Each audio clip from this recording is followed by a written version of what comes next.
अनिका की चाल में सरू कहने के बहुत बुरी तरीके से फंस जाती है। अब यहाँ जान भी उसके खतरे में पड़ जाती है क्योंकि जिस गाड़ी में बंद होती है वहां से निकलना लगभग नामुमकिन है और अब एंगेजमेंट भी लगभग यहाँ और ज़्यादा मुसीबत क्रिएट हो जाती है जो काफ़ी मजेदार है। पर बात करें एपिसोड की स्टार्टिंग की तो एपिसोड की स्टार्टिंग यहाँ घट रही होती है। फिलहाल तो सभी लोग एंगेजमेंट में इंतजार कर रहे थे सरू का, लेकिन सबको पता चलता है कि सरू तो आई नहीं है।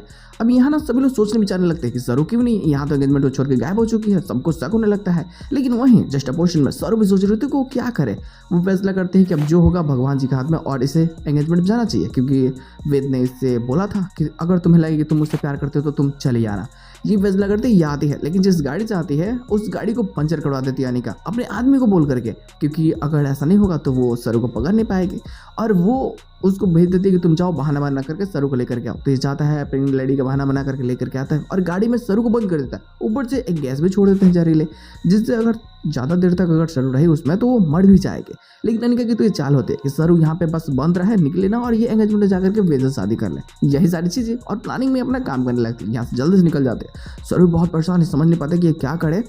अब इसे तो कुछ भी नहीं समझता, बेहोश होने लगती है। लेकिन ये हार नहीं मानती। एक माला होती है माला टुकड़ा, उससे ये कैसे भी करके और यहाँ तोड़ करके ये कैसे भी बाहर निकल जाती है। लेकिन जैसे ही अब इसे तो जाना होता है तो इसे एक साइकिल हाथ लगता है और साइकिल के थ्रू ही आती है। ये गाड़ी के कांच को कैसे भी तोड़ करके वहां से निकल तो जाती है, लेकिन आने का कोई साधन ना होने की वजह से ये साइकिल से आती है। लेकिन वहीं जस्ट अपोजिशन में अनिका खड़े में पहुंच चुकी होती है और यहाँ ना सबके सामने वो मतलब डिंगे हाँकने लगते हैं। वो सरू को गलत साबित करने लगते हैं कि वो नहीं आई है, वो भाग चुकी है, वो शादी नहीं करना चाहती वेद से।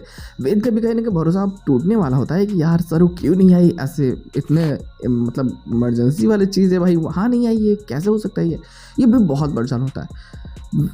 अब ना अनिका क्या करती है कि कुछ लड़कियों को लेकर के आते, बोलते हैं कि वेद देखो तुम्हारे पास में ऑप्शंस है, तुम यहाँ आए हो शादी करने के लिए एंगेजमेंट के लिए, तो हम एंगेजमेंट तुम्हारी करवाएंगे, इनमें से जो तुमको पसंद हो तुम उससे कर लो। वेद तो गुस्सा तो कर रहा होता है, लेकिन वो सोचता है कि यार मैं क्या बोलूँ, इसको छोड़ो, बोलने लायक नहीं है इसको।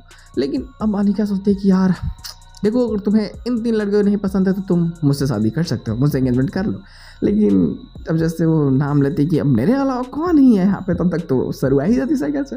जहाँ ये सबके मतलब सामने बताया देगी कि अनिका कैसे कैसे चाल चल रही थी, कैसे उसने गाड़ी में बंद किया था, ये सारी चीज़ों को तनिका तो यहाँ एक्सपोज होने वाली है। बट ये सारी चीज़ें जितनी मजेदार है उससे कहीं ज़्यादा मजेदार सरू की माँ और चंद्रकांत की लव स्टोरी है। खैर देखो उनकी जान पहचान बहुत पहले से है, लेकिन वो जानते नहीं है, भूल चुके हैं।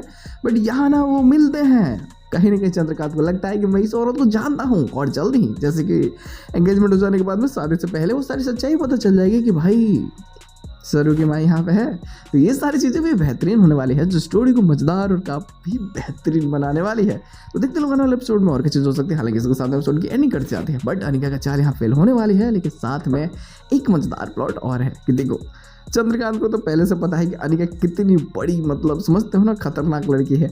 तो वो अब वो सोचता है ना कि इसको ना वो गांव वाली ट्रीटमेंट देना बहुत ज़रूरी है। तो वो हो सकता है कि कुछ टाइम के लिए उसे गांव भी भेजेगा, जहाँ पे जो भी लफड़े क्रिएट हो गए ना वो काफ़ी ज़्यादा मज़ेदार और काफ़ी बेहतरीन होने वाले हैं, मज़ा आने वाली है।